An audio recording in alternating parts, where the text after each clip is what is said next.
Hello and welcome in. It's the PHNX Cardinals podcast, your premier Arizona Cardinal podcast. Like and subscribe. Leave us a 5-star wherever you get your programming. Become a diehard. Go PHNX.com. I'm Johnny Venerable. I'm joined by my co-host, Brack, live at Studio K for our friends at Circle K. And behind the mic, of course, producer extraordinaire, Damon Dawg. Boy, do we have a post-flight plan show, banger of a program ready for you all today. What's up, Brack? Just hanging out in the revamped Studio K. We set it up to accommodate some big-time guests join the program shortly, but yeah, why not drop into any Circle K location around Arizona between now and September 3rd, and you can save big-time bucks on some really refreshing ice-cold beverages, Polar Pops, Frosters for just 79 cents.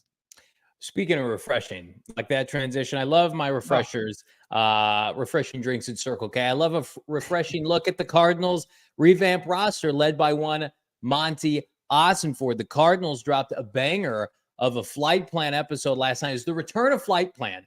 Brack, how did you feel about that? It was nice to just have that little surprise on a Tuesday morning where it's like we're going into the doldrums of the NFL offseason. We're going to have about 45 days without our sweet baby Arizona Cardinals. And the Arizona Cardinals content team said, no. You actually are going to get this beautiful look inside the war room with one Monti Ossenfort, who is just an EpiPen for my soul, just injecting juice into it. Anytime he's on the clock or he's on the phone, just commanding the room. I mean, there's nothing better right now in my life than seeing Monti Ossenfort just own the room, just be a monster on the phone and just command the Arizona Cardinals war room. Did you workshop that one? Like, were you sitting on that EpiPen for my soul? That's like poetic, dude. Have you used an EpiPen recently? Why is that top of mind? Why would I be using an EpiPen? I hope you're all right. Yeah, I'm doing good. It's like Abe Lincoln, Winston Churchill level mnemonics. Well, I thank you, David Dawg. I mean, it's just Michael Wilson level. People would say. Here's the thing: Monti Ossenfort inspires me.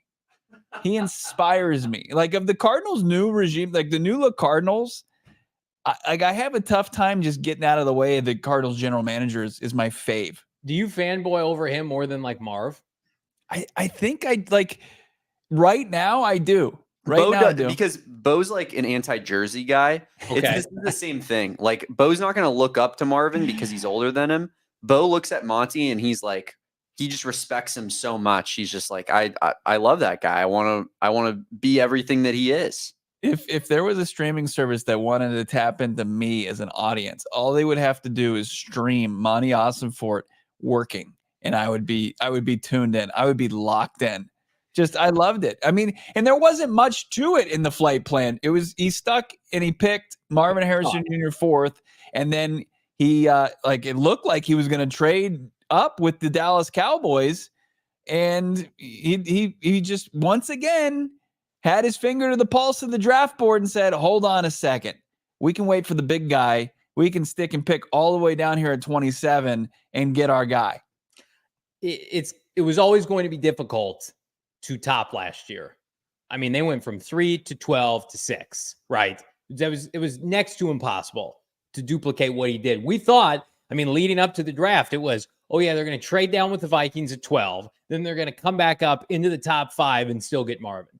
In all actuality, that was never going to happen. But we had delusions of grandeur with that kind of scenario because Ossenfort had conditioned us to, oh yeah, this is the norm now. I do think if you watch that episode closely, like there was not a real advantageous position for anybody to want to trade with him because I think he has a reputation now of just gutting teams and their draft picks at will. Yeah. And listen, you want that. Like Howie Roseman has that now in the NFL. It's like, oh, I don't want to deal with Howie Roseman. He always gets the better part of the deal. It's the anti-Steve Keim effect where Steve Keim's out there trading a premium pick for Hollywood Brown who leaves the team 2 years later.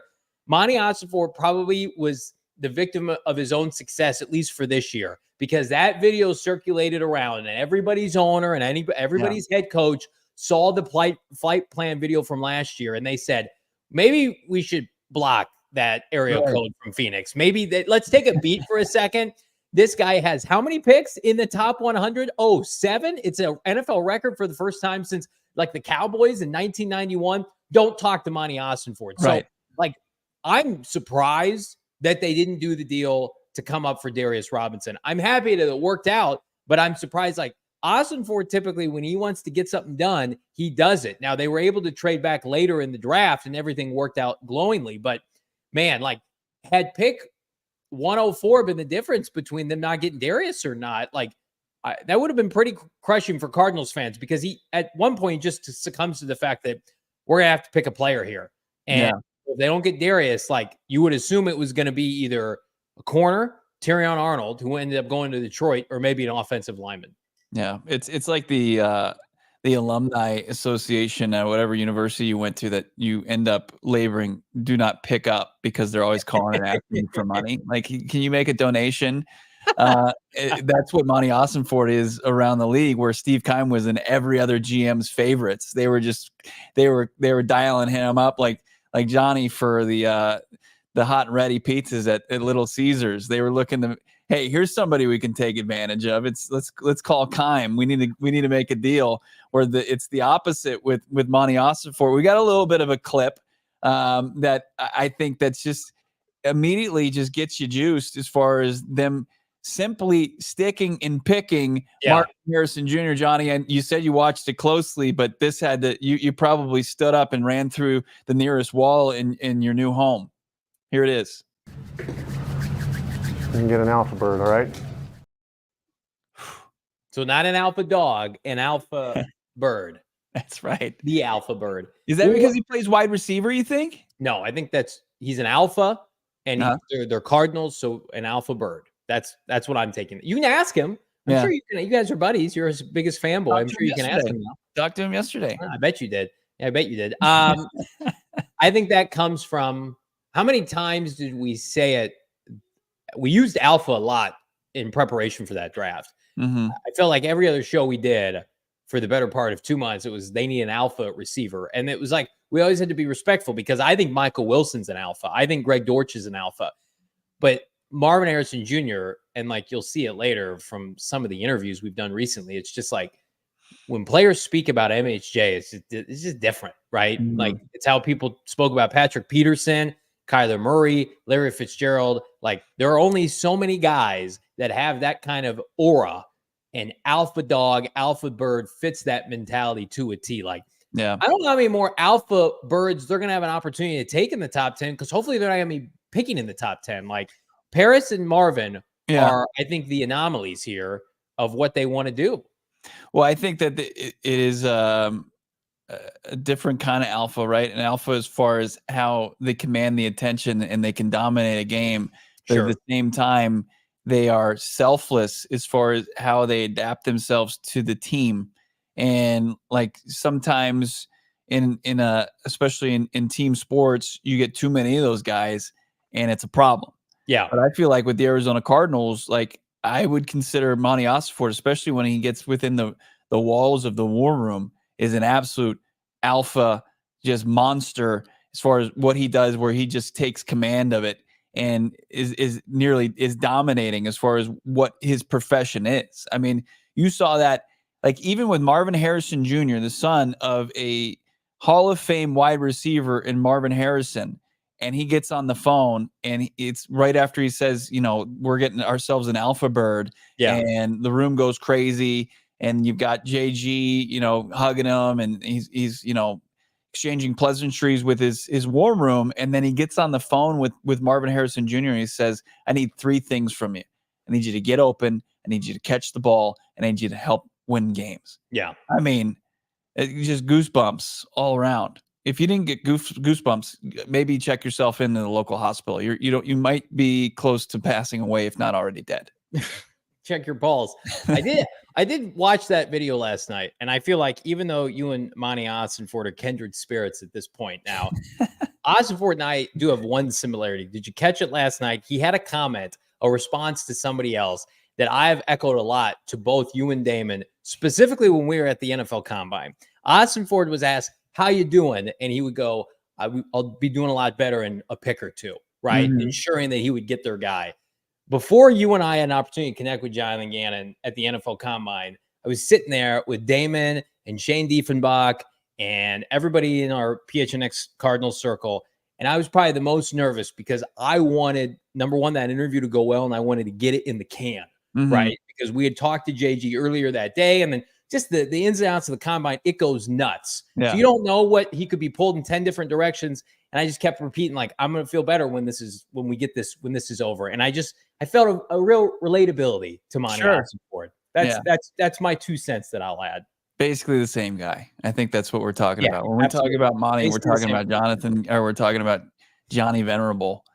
Same ball knowledge. That's for sure. I guess it's because me and Damon Dawg enjoy the process a lot more. I think that's true. I think you can live in the moment and feel good about. You're the JG of our war room. Where like you see JG behind Ossenfort, he's vibing, he's having a great time, he's got a big smile on his face. That's Bo and Damon, and then I'm, in a brick in the process. I can't enjoy it until it's done. I can look back at midnight, 2 a.m. and say, hey, that was a good show. That's good stuff that we did. But I can't in the moment. You let yourself do that, or are you just do?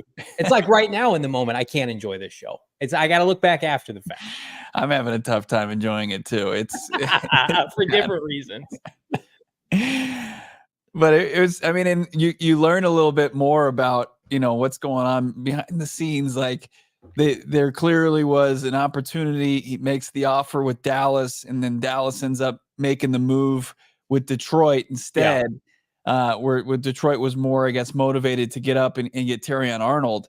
But for like Monti Ossenfort, and I think you had mentioned this, like when we were talking about 27th overall, like Monti Ossenfort was going to have an idea of a guy that was going to be there at 27 that maybe other teams didn't have in that spot on his board. And he was able to, like him having that nervous energy, very much like my boy John Venerable, waiting it out, waiting for those, the team to trade up and then the teams to pick in front of him. Like he had the Jaguars take Brian Thomas Jr., and then you have the 2 offensive linemen go to Green Bay and Tampa Bay. And then he's like, all right, we got our guy. And then it looks like he says, hey, Terry, we're going to stick and pick. Unless there's somebody at the NFL he was talking to and notifying that we're going to pick. I got to imagine he was talking to Terry Fontenot, the general manager of the Atlanta Falcons, who he ended up making a deal with in the second round of the draft to trade down and ended up taking Max Melton. So I texted somebody I trust earlier today because you and I have kind of been debating, like, what would they have done had they not? We've talked about this numerous times. Had Darius not been there, we feel like Terrion Arnold would have been an option, but he goes to Detroit. Okay, so we have confirmation now that they would have traded had Tampa ended up going Darius Robinson. Like they probably would have traded with Atlanta. I texted somebody earlier today. I think Jordan Morgan would have been the pick had Darius not been there and Jordan Morgan had been available. I just got a response back that said that the kid out of Tucson. So that would have been an interesting dynamic where not a huge need. You play him at left guard, but I think, listen, they used the top 30 visit on him. They met with him. I think they liked his character. Certainly somebody local product, like it wouldn't have taken care of the front seven. You saw Ossenfort go to Gannon and say, hey, front seven, baby. And they were fired up about that. But I think the value of Jordan Morgan there at 27 would have been too good to pass up for them. Yeah. Extremely good poker face. Do you think that maybe he was the big guy? Or was it Darius? No, I think Darius was the big guy. Yeah. I think Darius was always the preference, clearly, because we know they tried to trade up for another front seven defender. We don't know exactly who that was. Like for everybody in the chat, they tried to trade up for either Byron Murphy or Dallas Turner. They tried to get up into the top 15. We were text throughout draft night, like, wait, it's coming. And it didn't happen. And so I think they still had the idea of front seven, but who else warranted outside of Darius a front seven selection? Right. Hard pressed to find one. I mean, once they started rolling off the board in the second round, Atlanta does trade up. They take Rook out of Clemson. You got Braden Fisk who goes to LA, but I think that there's a little bit of a difference. And I think, the Cardinals view Darius Robinson, the just how his work ethic off the field, his preparation, his attention to detail, his versatility, and then the violence that he plays with. I mean, he fits the Arizona Cardinals, Jonathan Gannon, and Nick Rollis' defense to a T. And, you know, the guy that's been known even when he wasn't the full-time GM with tennis in his Tennessee days, Monti Ossenfort, identifying players, matching their abilities to each coach's scheme. That's his strength. And I think that's what Darius Robinson absolutely is for the Arizona Cardinals. Do you feel like if Darius Robinson had not been there and they moved back with Atlanta, that they would have gone corner early in the second round? It's a good question. I mean, so because Atlanta takes a defensive lineman on, you know, themselves, like, does Atlanta take Rook there? Where do they? What is Atlanta coming up for in that situation? I'd have to pull up the order. I would maybe an offensive lineman, maybe somebody to help. PHNX. Yeah, to protect. A couple of years down the line. All right. So this is bad podcasting, but pulling it up in real time here, I would say Atlanta probably was looking at, I mean, like somebody like Nate Wiggins, Tyler Guyton. But we had a 5 receivers going 7 picks from 28 to 34. Yeah. Like they're not taking a wide out there. So I guess where was their sense of urgency? Probably for an offensive lineman. I mean, they take the kid out of Clemson, the defensive tackle, 35. But you've got then Buffalo traded down several times. I mean, they probably could have gotten up with Buffalo if they wanted to. I don't know. Yeah. Maybe they did love a wide receiver at some point. I mean, there were 4 DTs going within 5 picks of the second round. Maybe if the Cardinals had traded down, maybe they just have to force a defensive tackle pick. Like you would hope not. We know that they might have been out on Jerzon Newton because of his foot. I don't know if they ever had any ties to Rook. I would say Braden Fisk probably fits the best description of who they could have taken. Yeah. Had they gone to 30, they probably would have taken Fisk at 35 and secured yet another 3rd rounder in the process. God, how many does Ossenfort need at that point? But 5 3rd rounders. But so Fisk over Darius Robinson plus a pick probably would have been the play.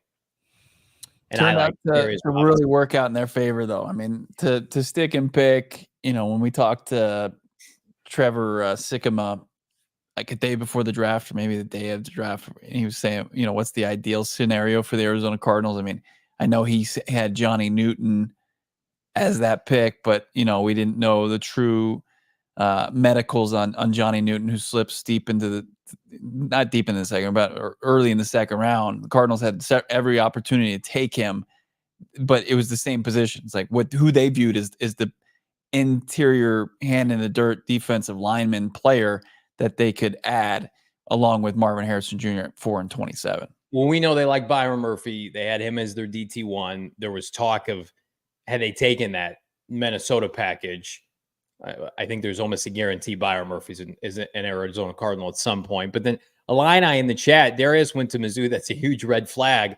At least Monty pivoted to a couple of Illini later. I know, selfishly, how many Illini do you need on this Cardinal team?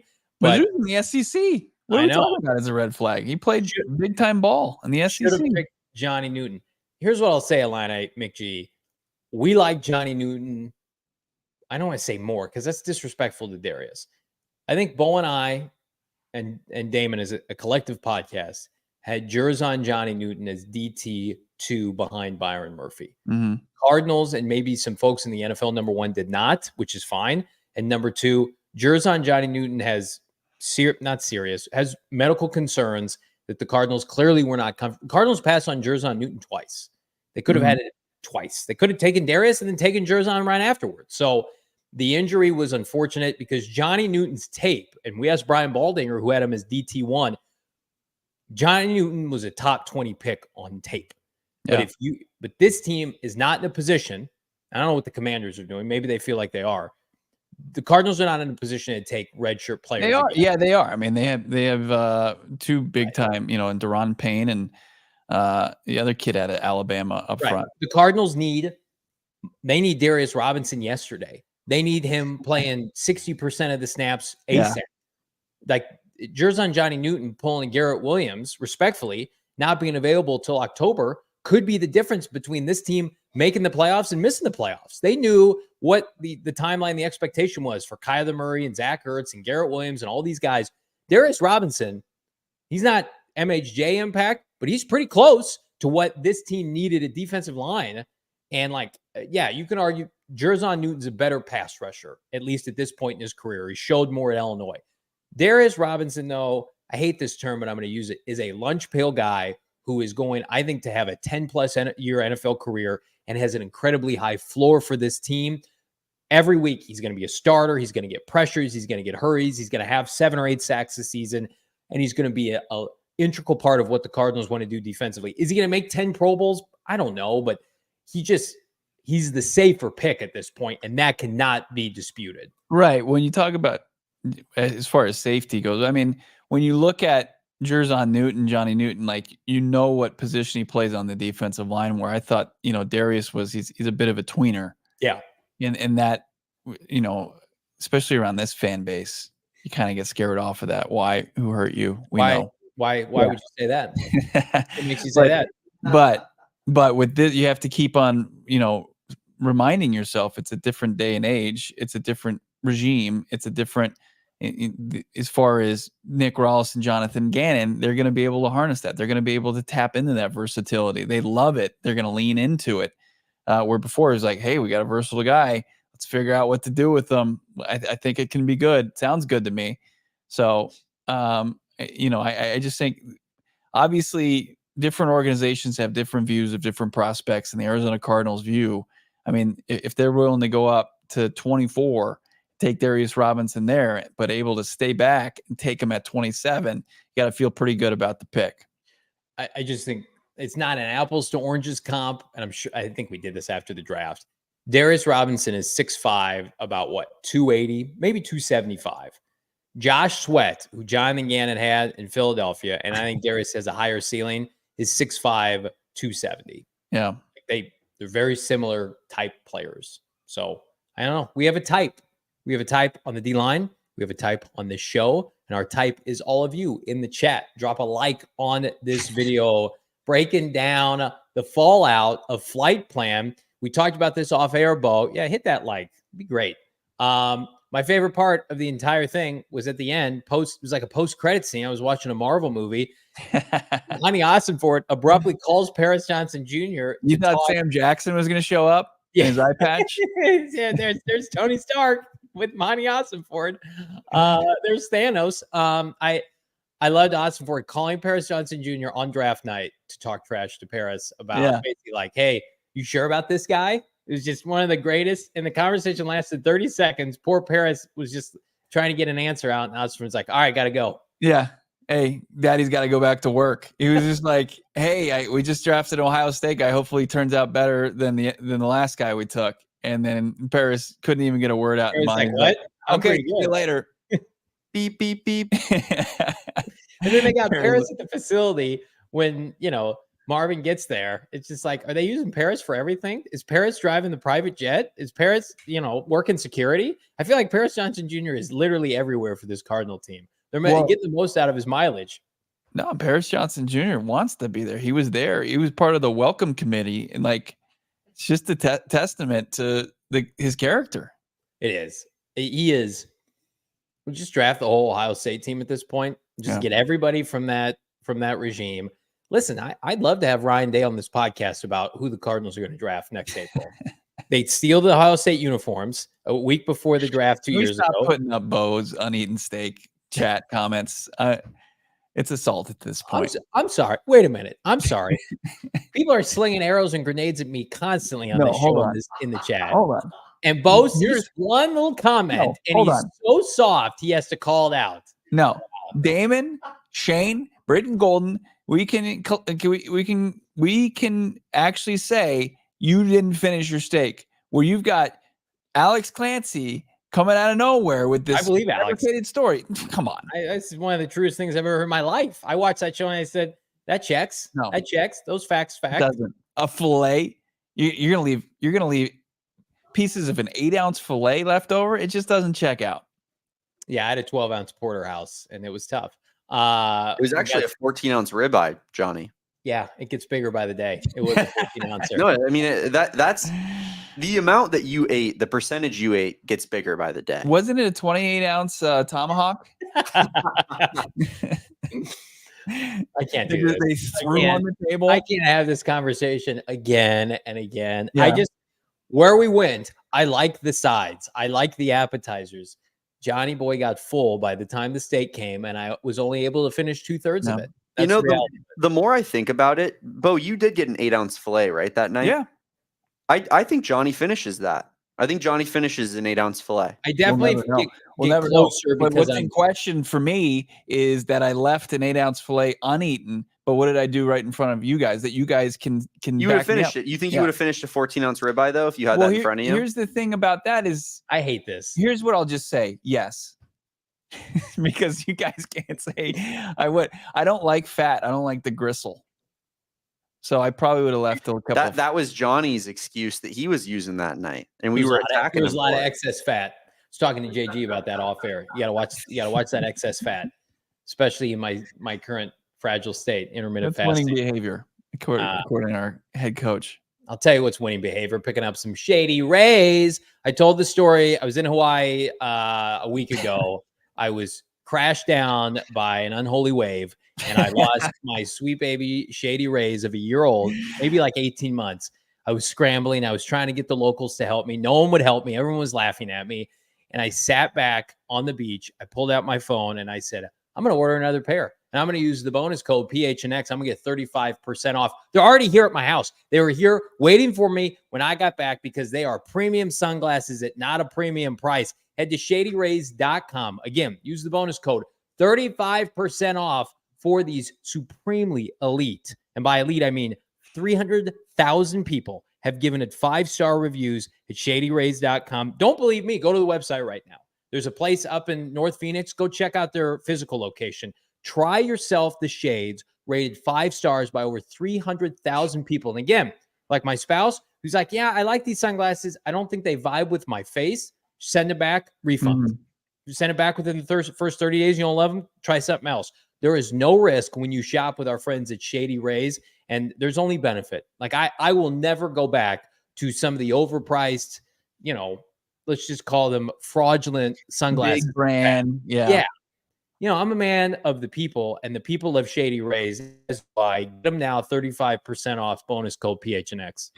The sea nearly took our poor Johnny Venerable away that day. Luckily, it was kind, because the seas can often be angry, and they were. The sea was very angry that day, my friend. But what could have taken giveth back, and Johnny, but took your beautiful Shady Rays. Also, let's talk about some chicken and pickle. We love chicken and pickle. Get out there, hang out at Chicken and Pickle. They've got great yard games that you can participate in while wearing your Shady Rays, or you can go inside and play on their elite pickleball courts that are out there in Glendale, just in the shadow of State Farm Stadium. Don't miss out on the opportunity to get in there and play some pickleball, eat some great food, and then also some other great games, or participate in our trivia challenge that's going to be going on June 20th. Join us on Thursday, June 20th. We've got our trivia night going on at Chicken and Pickle in Glendale. It's free from 7 to 9 p.m. Come out and compete in the most grueling trivia challenge. No, it's not grueling. It's going to be fun. It's a free event. Thanks to our friends over at Chicken and Pickle. Check out more. A lot of sports questions in that trivia. I would hope so. We provided some cards questions. Correct? Oh yeah, we absolutely provided some cards questions, and we got some Coyotes questions, some D-backs questions, everything you can think of. All right. Well, if you are a PHNX sports fan, you're going to love trivia night. Just join the entire gang on June 20th, 7 to 9, Chicken and Pickle in Glendale. Can't wait for that. Love Chicken and Pickle. Love the opportunity to hit that like button on this stream right now. Subscribe to PHNX Sports here on YouTube. We got an interview coming up. But first, let's get to some of these super chats. First, just a nice little super sticker to kick off the show from our guy or gal, Dee $1.99. Thank you so much, Dee. Ultimate friend of the program. You got a question you want to ask, my friend, put it in the chat. We'll be sure to acknowledge that comment. Nicholas, $4.99. Would you take a $700 yard season, 4 touchdowns for Marv, if Michael Wilson had 1,400 yards and 13 touchdowns, or do you want Marv to get $1 and Mike to get 800? Man. Wow. Nick, first of all, thank you for the kind super chat. I'll go first. I would rather both players. I just can't envision Marv having 700 yards and not being hurt. So, like, I look at that and I'm like, he's hurt. If he has 700 yards, he's not healthy. And I don't want that. Whereas, like, Marv can have 1,200, Michael can have 800, and both, you're still saying both of those players are ascending. So I will go with the latter, but like, I feel bad turning down a 1,400-yard season for our boy Michael Wilson. Our alpha bird, Marvin Harrison Jr., we're just going to say he's going to get 700 yards. What's that per game? Well, It's like 55 per game is 1,000. So you're looking at 35 per game. Yeah. I mean, there's just no way that happens unless he goes down, which we don't want. Yeah, we don't want that at all. But yeah, 41 a game. 41. But Michael Wilson to just go crazy. 1,413. That would best any season one Larry Fitzgerald ever had. Can't we? I think Larry's best season was like 1,412 touchdowns. I need them both. I need both of them to be good. I want to take some of Wilson's wealth, and I just want to throw a couple extra 100 yards to Marv to make that just for the viewing pleasure of the season. Can it all be balanced out? Yeah. Marv's got 1,000, Michael's got 1,000, and Trey's got 1,000, and Dortch has got 1,000. Kyler can have a 4,000-yard passing season, his first in his career, go to 4 different receivers over 1,000 yards. That'd be fine. Yeah. One of them's a tight end. It's a great question, though, Nicholas. Thank you. It's going to keep me up at night. I might have to pop an OG's sleep time gummy just to kind of slow that one down. We're talking about wide receivers, Bo. We had a chance to talk to one. That's right. We got to hang out with T-Palm, our guy Tejhaun Palmer, the other wide receiver that was selected in the 2024 draft class, along with Marvin Harrison Jr. This was our discussion we had earlier today in studio. Heading time here at PHNX Cardinals, Johnny Venerable, Bo Brack, and we are joined by Cardinals rookie wide receiver Tejhaun Palmer, 6th-round pick out of UAB. He's already, 2 months into your pro career? How's that sound? Sounds great. I mean, yeah, it went by pretty quick, though. 2 months did, so exciting, though. T-Palm, we were fired up when the Cardinals drafted you because, we were on the PFF mock draft simulator damn near every week leading up to draft time. And I said, I think they're gonna go Marvin, but they got to get another wideout, right? And we would always go on the day 2 and day 3. And so when they picked you, it's like, yeah, that makes a lot of sense. Your height and your size and your physicality, I think, really speak to this receiving core and what they want to do. Do you feel that way? Yeah, I feel like I bring speed, physicality, and playmaking to the team, and I just want to help the team in any way possible, for real. So your journey to the NFL is pretty incredible. I mean, let's get this out of the way. Okay, you're from Milwaukee, the cold, but you were cheering for the Bucks when they were taking on the Suns in the finals. Yeah, I mean, that's unfortunate, but I understand that you make your way from a small town outside of Milwaukee, right? Yeah, I think I saw it was was your class 800 people deep? Or was that your school? The school. So yeah, 800 people for the middle school too. Yeah. Yeah. So you go from there to Snow, Utah, Snow College in Utah, and then to UAB to the NFL. Yeah. I mean, no disrespect to your former quarterbacks, but what's it like getting out of a break and you got that first pass coming from Kyler Murray? Man, it's amazing getting a pass from Kyler Murray, for real. Like he make unreal passes and he put the ball in like the perfect spot. Like he the type to throw the ball before you even break and put it right there in the bucket. So, yeah, it's nice playing with Kyler. So the Cardinals, this regime, Monti Ossenfort, Jonathan Gannon, they have taken 3 wide receivers during the past 2 years.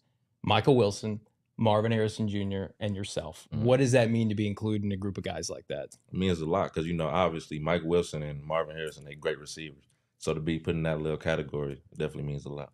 Did you hear Mike Wilson, the way he describes Marv yesterday? Perspicacious?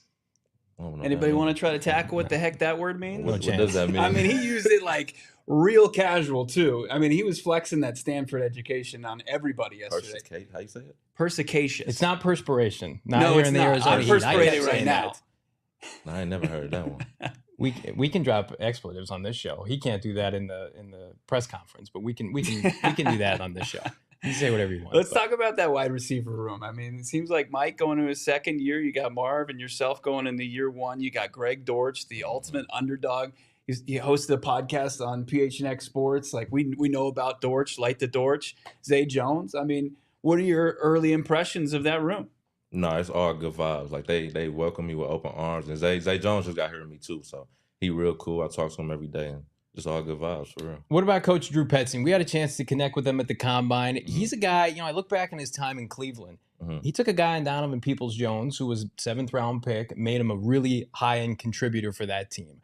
Has he made you feel welcome? Like, hey, you're going to get opportunities here to be a part of this receiving core. Yeah, he definitely made me feel welcome, and he said he wanted me to go out there and show what I can do. And it's crazy because he was actually the East-West offensive coordinator. That's right. The East-West Shrine Bowl. So I was already familiar with him. So Yeah, it was definitely good. When Mike wasn't putting our brains in a pretzel yesterday with his vocabulary, he was mentioning, giving us more insight on Petzing's offense and how its emphasis is on timing. How does that for you translating from playing in UAB to now Petzing's offense at the Cardinals? Is it a complete difference to you, or is it pretty similar? I'll say it's pretty similar for the most part because, I had Coach Difford for my last year as a head coach.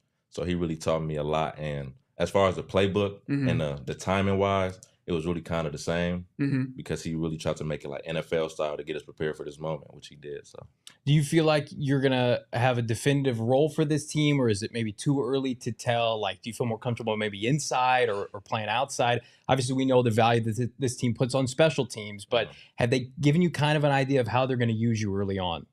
Not specifically, but I mean, I'll be comfortable anywhere to help the team succeed for real. Inside, outside, and special teams.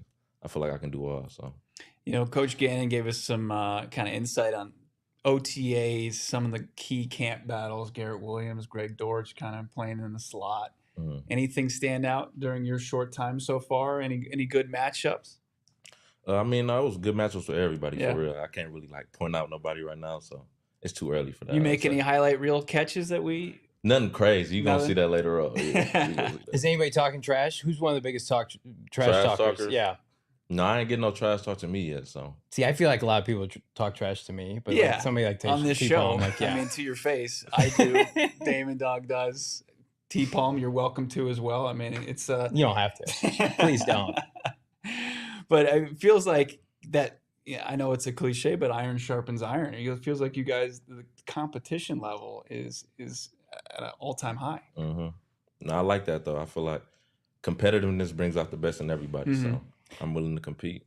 So you mentioned the East-West connection with Drew Petzing. I want to go back to the draft process. And were the Cardinals one of those teams that was consistently in the mix, talking to your agent of like, this is a place that I could definitely go, or did it kind of come out of left field? No, I was talking to the Cardinals. I had the Zoom call with them, and I was talking to him at the East-West and the Hula Bowl. So I had some conversations with him. So I wasn't very surprised that I got called up by them. Did you know much about the Cardinals organization before this kind of all started? Not too much. No. Like, what did you know? Like Fitz? Larry Fitz. There you go. Especially he one of my favorite receivers. So I mean, it's got to make you feel good. Like, we watched this team last year play a lot of rookies, like a lot of rookies. Like, I think outside of the Packers, this team played the most. Do you feel good about like your opportunities coming in this year? It's like, yeah, I have goals. I want to be active on game day. I want to contribute on special teams. I want to have a part in this offense. How does Jonathan Gannon, I guess the best way to phrase this question, ingratiate rookies in what you've seen already? Make them feel welcome. He basically he makes us feel welcome by telling us like we have a shot to, get on the field and play, because last year was a lot of rookies that played. And like, for example, like Starling, he was at UAB. Oh yeah. So he was at UAB. I mean, he was undrafted, and he started to start last year towards the end of the season. So like that was big. But he basically tell us like he want the best players to play in the game. So if you gonna compete at the highest level and play your best, you're gonna play. What any highlights from Larry Fitz that stand out to you? Nah, he got a lot. Yeah. I can't think of one. Nothing? Nah. I mean, what you say? I mean, the playoff run to the Super Bowl. Yeah. Nobody's had a better playoff run than that. Right. I mean, you had the flea flicker where he's not just going up and getting it. I mean, he's doing it in coverage and coming down with the football. I mean, every ball that it felt like he caught, outside of the one where he caught it up the seam and he just took off for the go-ahead touchdown before Santonio Holmes allegedly toe tapped for the winning score. But that was crazy. Yeah. Yeah, it's one we like to forget around here. But, T. Palm's here to help right that wrong. Absolutely. Yeah, this team, talk about the momentum of this team. I know you just got here. Mhm. It's a team that 3-5 in their last 8 games. They were, a missed field goal away from going 500. Like, are the vibes around this team like, yeah, we have expectations this year postseason. We want to get to a place where this franchise hasn't been in a half decade. Mm-hmm. No, yeah, Kyler in the huddle, what was it, yesterday? He made it real clear. He said he's trying to win the Super Bowl. So that's our expectation. In the huddle? Yeah. How does he work that in? Just No, like breaking it down. Oh, breaking it down. gotcha. So it was like he want to win Yeah. a Super Bowl. So Yeah. that stuck with me, and I feel like we can do that.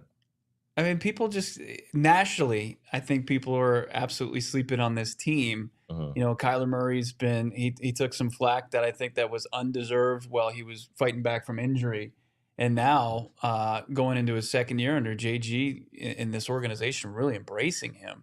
Mm-hmm. Like he's in a great spot. It really feels like he's taken his leadership to the next level, and feels like his leadership, just his game, is going to the next level. Are you seeing any of that, or is it just you're just trying to acclimate yourself? Kind of both. Yeah. No, I'm still trying to like acclimate myself, get used to the playbook and stuff. So my head's still spinning a little bit.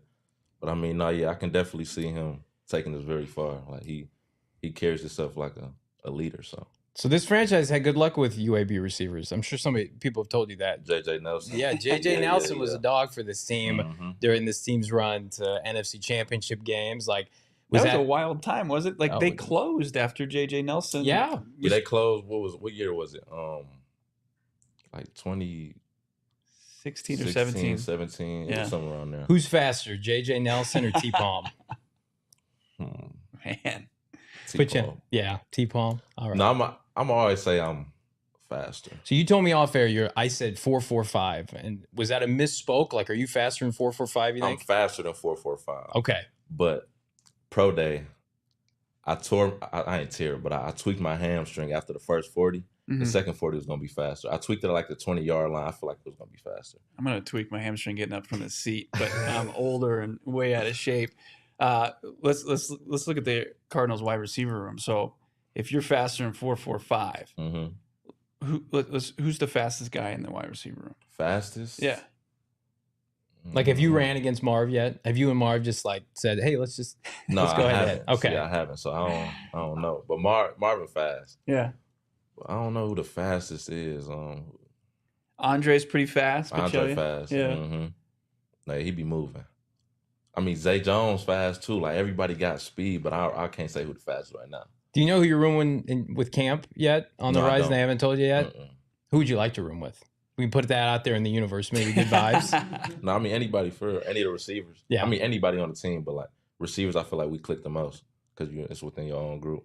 Now that you've been in the Valley, what are some of your favorite spots to visit frequent? Have you found the restaurants, your go-to spots yet?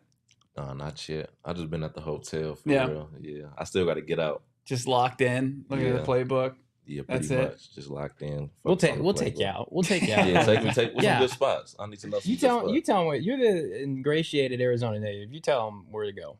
I mean, tell a 20-something? Yeah. Me in my 30s? Tell So him where he's gonna we go? work with a lot of youngsters here, and they're Yeah. always like down Damon Dawg is Old gonna be Town able to tell 'em Scottsdale. that, Yeah, they run Old Town Scottsdale if you want to come. All right, bet. I'm more like Old Town Chandler, Old Town Gilbert. Like, we talk That's about. where I live. Give me the Froyo spot. That's right. Froyo. There's a place in Gilbert that has soft serve ice cream, and it's prickly pear, and they dip it in lime. Mm. It's You're like a boring hard T-Palm shell. right now. You're boring him. End the show. End it. Segue it out. We'll talk off air. Our Desert Financial Credit Union transaction of the day was T-Palm getting selected in the 6th round out of UAB. T-Palm, it's been a pleasure to get to know you. Can't wait to see you hit the field come late July and, of course, this season. No, I can't wait to make it happen. I'm excited. Very excited. Thanks for having me too.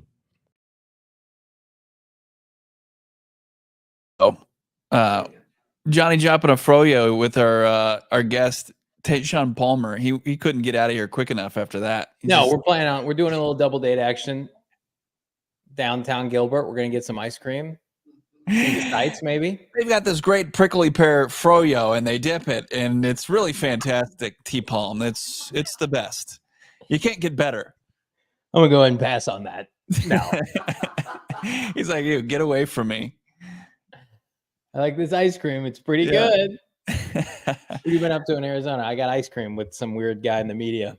It was it was cool to get to know him. The inside, I mean, the fact that Kyler Murray in the huddle to break mandatory minicamp is saying, "Look, the focus is the Super Bowl." Are you not locked in? Are you not fired up right now? I heard mean, they were just vibing in the lunchroom, and Kyler Murray just went over to him and said, we're going to the Super Bowl." Yeah. Just told him that randomly. Probably loses his luster at that point, but no. I mean, I think Palmer, to me, he's a big dude. If you see him in person, you have an opportunity to see him at training camp, I think there's a good chance this guy makes the team. Like as deep as the receiving core is, I know they got Zay Jones. Yeah. But I caution everybody who wants to say, "Oh yeah, let's keep some." The status quo guys from Steve Keim's era are not getting the benefit of the doubt. This is a 6th-round pick in a receiver-rich draft that fits what they want to do physically. I think unless your name is Greg Dortch, you got to look like that guy. Sorry, Rondell Moore, goodbye. Andy Isabella, not here. Like, listen, I like Zay Jones. He's on a 1-year deal. Tejhaun Palmer's making no money for 4 years, right? And then you've got, of course, Michael making no money as a 3rd-rounder, Marv, and then that's it. So I think if this guy truly is legitimate 4.4 speed at his height, his size, he'll be on the roster. Yeah. I mean, people point to Xavier Weaver and they can be excited about, the player out of Colorado and what they saw early on in the Coach Prime era and how he was a playmaker there. But I don't think his size matches what Tejhaun Palmer. And also look at the fact that Tejhaun Palmer was drafted. He was drafted in the 6th round, where Weaver was an undrafted rookie free agent. I know that he gets $250,000 guaranteed, but Palmer, I'm sure from the eyes of the organization, is more valuable to them right now. They wanted him. They utilized the pick on him. And I think that holds some weight. And I think his size, Palmer, like I think Zay Jones is going to be your primary backup for most of the wide receiver positions, right? But then I think as far as Michael Wilson's primary backup at the Z, I think that's Tejhaun Palmer. Do you know what he averaged per catch this past year at UAB? Yeah. Wasn't it like 19 yards? 18.3 yards per catch. I mean, almost 20 yards per catch. I mean, he's at that size. He's a big play receiver. And I think I don't want to say gadget player, but like he is built like somebody that you could do end arounds with, jet sweeps with, like a lot of what they did with Rondell last year. I think he could fit that role. And of course, he's going to play special teams. That's where, at the end of the day, he's got to produce there at training camp, and he's ready to be physical. But I don't know, man. Like, I think a lot of people checked out after the top 110, 120 picks went through, and all those receivers that we talked about, like Roman Wilson, et cetera, were drafted. I just, something tells me, like, don't sleep on this kid. They found Dante Stills in the 6th round last year. Yeah. And you talk about Tip Raymond, all the people that get on me about Tip Raymond, you got to be in on this kid then, because it's about translating to the NFL level, toolsy, right? Tip Raymond didn't have production like this, but they drafted him because of what he projects to be. Tejhaun Palmer, exact same thing. Exact same thing. It's great to get to know these Arizona Cardinals draft picks. We got to know another Arizona Cardinals draft pick. We're going to air the interview tomorrow. Don't miss Jaden Davis, Arizona Cardinals 226th pick, the Pat Tillman selection for the Cards. That interview we'll have for you tomorrow. Excited about that, for you all to see that. You got really great personality in Jaden. Yeah, Jaden, Tejhaun, they were money for this podcast. Speaking of money, we're here to save you money with our friends at Desert Financial Credit Union, the official credit union of the Arizona Cardinals, PHNX Sports, and the Venerable household. That's because for more than 84 years, Desert Financial has been Arizona's largest, most trusted local credit union. And they got a team of financial experts, folks, who are committed to their members and the community by offering financial solutions that make lives better. You're ready to up your financial game? You got a checking account? Fine. What about a savings account? What about a mortgage? What about a loan? You need a loan? What about establishing credit for a loved one? They've got credit cards, investment options, and more. Plus, if you need a new checking account like I did, there's no better place to do your banking than Desert Financial Credit Union. Rep the Red Sea with the exclusive Arizona Cardinal Visa debit card. It's fantastic. I own it. You should too. All you got to do is go to desertfinancial.com/Cardinals to get started. Sign up. It takes a matter of minutes. Debit card is in the mail a couple days after the fact. Again, Desert Financial, 84 years. It's a financial institution here in Arizona. Level up your financial acumen today. Keep on thinking about Nicholas's super chat hypothetical about MHJ's stats and Michael Wilson's stats. It's gonna eat at me. It's gonna keep me up at night. But thanks to our friends over at OG's, maybe it's gonna calm me down with their sleep time gummy, put me at peace, put me to sleep, and keep me asleep for the rest of the evening. OG's brands, it's not just about a sleep time gummy. It's about whatever experience you're looking from your cannabis gummy. And they do it better than anybody, especially in our great state of Arizona. They are a local cannabis gummy kitchen where they are cooking up all the delicious supple gummies out there. They got the naturals this year. How about the big OGs? Also, you've got the fruits, the creams, the Happy Balance, full product line. It exists. It's right now online. ogsbrands.com. OGEEZbrands.com. Follow them on your socials as well. Whenever they're cooking up new gummies, they're going to put them out there, promote them there. Make sure you're following along. Follow button on Instagram, Twitter, wherever it may be. And of course, you can always just fall back on their website, OG's Brands. Follow them, find them in your local dispensary. You got to be 21 years or older, but of course, enjoy them responsibly. Bo's on Beaten Steak, on Eaten Steak, throwing shade at me. Does this make you feel better saying, can you jet sweep an uneaten steak? You could have, maybe. I think Drew Petzing could scheme that up. Now, my uneaten steak, my alleged uneaten steak, I think that we need to, I am going to threaten maybe a lawsuit if you don't put alleged uneaten steak, because it's not proven in the court of law.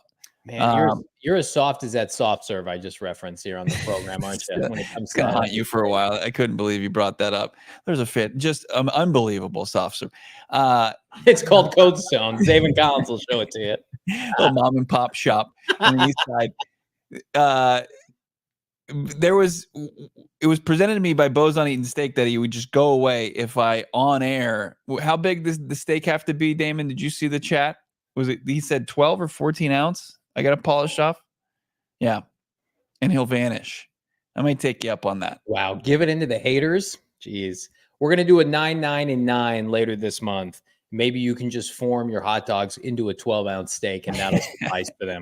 Just line it up into a steak, take a picture, and then see if you can eat that. Bo, by the way, very adamant that he is going to complete the 9, 9, and 9 with zero hesitation. Join me, won't you? In the Damon and I feel like that's a mistake for you to go so hard in the paint. Correct, Damon?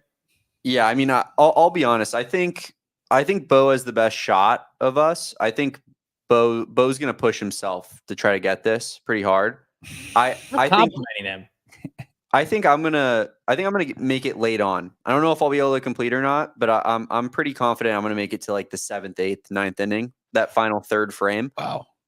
Johnny, I don't think you're gonna get very far, my man. Oh, jeez, man. Like Johnny will be honest. recovered by then. You'd be like, oh, I think I might start. I'll get a second win. Here's what I'm not doing. But you're out after that. You're out. No, this has already been established. No. That's gonna be a battle the entire time. You're the only one trying to establish this rule. This has already been established that I do not have to succumb to the traditional rules of if you don't keep up every inning, like you're out. I'm not out. I'm in until the game's over. And then you're just going to count what I've Johnny, you're not going to be able to play catch up. You're just not. Well, not catch up. I'm just going to be literally make it respectable. This many beverages and this many glizzies. That's it. It has an asterisk then. No, it doesn't. It's the same amount of food. It doesn't have an asterisk. It just is incomplete. Let's get to some more rankings that mean nothing in the offseason. Let's see it right now. New rankings. Me at the top of the glizzy ranking, I heard, is this next ranking that we're going to see. People are Chase's got my photo that I took yesterday, exclusive to the Discord. It's his avatar. Little protein, little sausage. Like I said, the saddest, just recorded picture of anybody's meal of all time was Johnny's plate of 2 sausages It yesterday. for sure was the most divorced picture of all It time. was. It's like, show me a divorced father in one picture. I and swear, it's I'm these- happily married. My family's doing well. Just a little midday snack, getting ready for the $9.99. All right, so we've got new QB wide receiver duo rankings. Let's check them out. Damon, Dawg. It's nice to see CBS Sports get it together after their egregious QB rankings last offseason. CJ Stroud, Stephon Diggs were, I think, rightfully so, atop the rankings, followed swiftly by Sweet Baby Marv and Kyler Murray, number 2 for our audio-only listeners. Kirk Cousins, Drake London, Kirk with his one leg fighting off Michael Penix. Then there's a steep drop-off, in my opinion. J.J. McCarthy, Justin Jefferson, I'm not buying, at least this year. Keon Coleman as your number 1 wide receiver, your season's a disaster. Josh Allen, the Buffalo Bills. And then we're getting into rookies. I see Will Levis on this list. That's gross. Lad McConkey with Justin Herbert. I feel bad for him.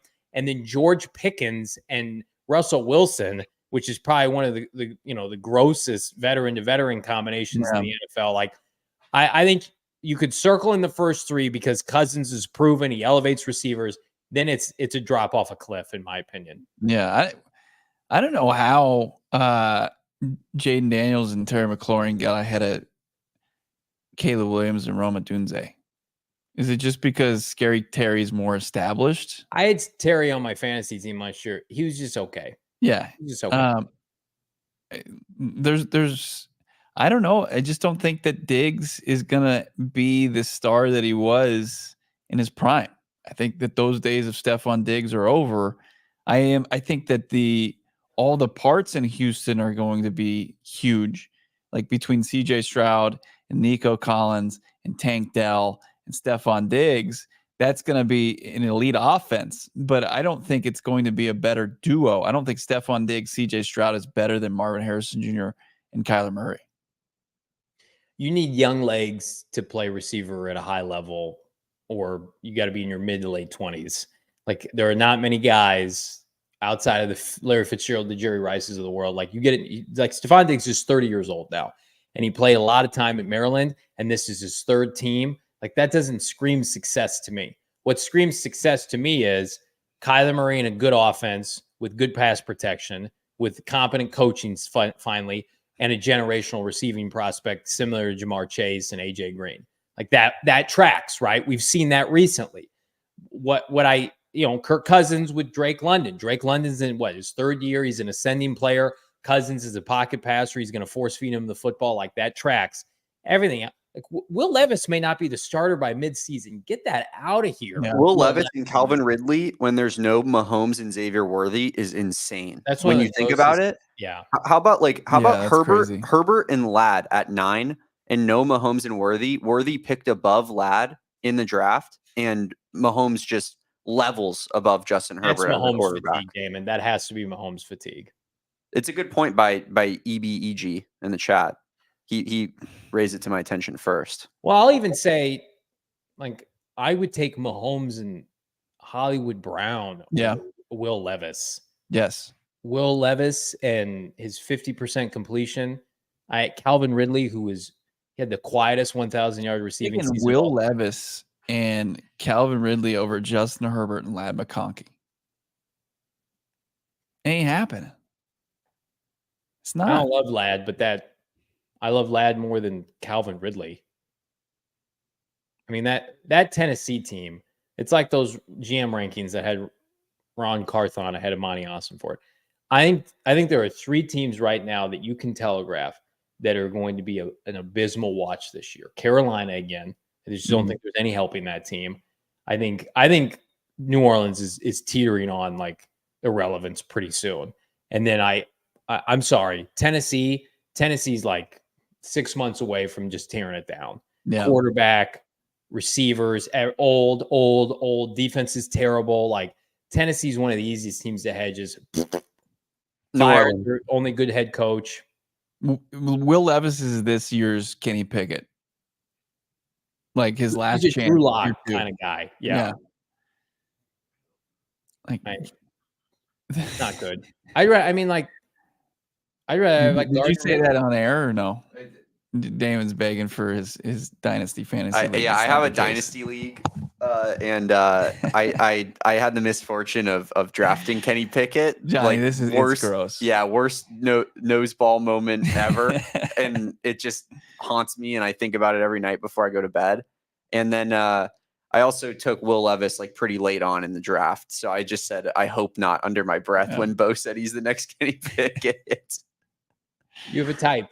And your type, shitty quarterbacks. You need to change it. You need to change it. I do. Focusing on good players. The rest of my roster is loaded. My quarterback situation is really, real bad. I'm going to tell you something right now, and we dog on him. I would rather have Justin Fields than Will Levis. Not even close. Will Levis, who's not the athlete of Justin Fields. Like, I'd rather just throw Fields out there. I don't know. I think Levis he can rip it a little bit. I don't know if the same is for. Hang on. Now I have to pull up Will Levis' stats. Yeah, just don't. Will Levis in the year of our football Lord 2023, where everybody completes 63 to 65%. I think Will Levis, passing wise, probably bested Justin Fields' best passing game last year already. 58%. Completely one of the more uninformed takes ever, but you look it up. I'm sure you're right because Fields was so bad. I just would rather have Fields. I don't think Will Levis is ever going to be good. I think he's.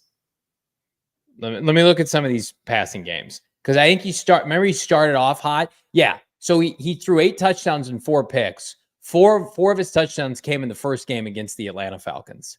From then on, he threw 4 touchdowns to 4 picks for the rest of the season. His passer rating in his last game played was 42.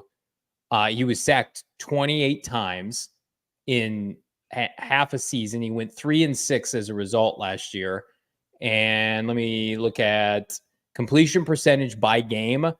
He ended the year 33% completion in the finale. I mean, he would have games where he wouldn't complete 50% of his throws. So you got Will Levis. He had a 327-yard passing game. Justin Fields' career high is 335 and he also had a 4 touchdown game. And so Justin Fields has had 2 of those. Yeah, but one of the guys like a true pocket passer, and Fields' mobility's mixed in there. Listen, it's not by any means my first choice, but I think I would just rather have Fields than Will. I think we know exactly what Will Levis is, whereas Fields, I just keep going back to that season Fields had 2 years ago when he was just basically a running back playing QB, and it was awesome.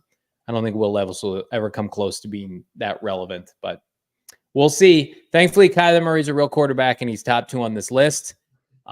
Stroud, I think Stroud is a bona fide top 6, 7 quarterback by midseason. But again, I don't go by QB versus QB in the league. I go by QB in the conference. I look at that list and Mike Kyler, number 1 new connection in the NFC. That's how I look at that list. I judge Kyler Murray on a curve against the NFC QBs, and I like what I'm seeing in the NFC. Turd Purdy, get out of here. Brock Purdy, Dak old in a contract year. No, thank you.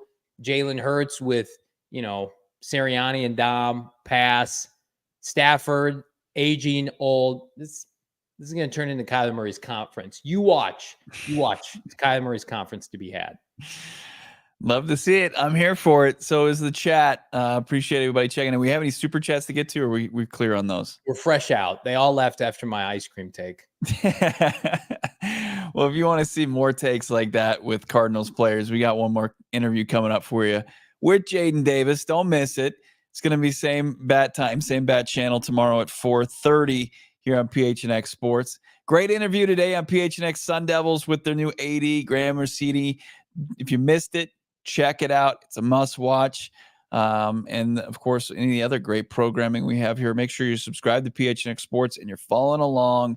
Twitter, Instagram, PHNX_sports, PHNX_Cardinals. For Johnny Venerable, award-winning producer Damon, Dawg, I'm Bo Brack. Have a great rest of your Wednesday. We'll talk to you tomorrow. We all silly like the mayor.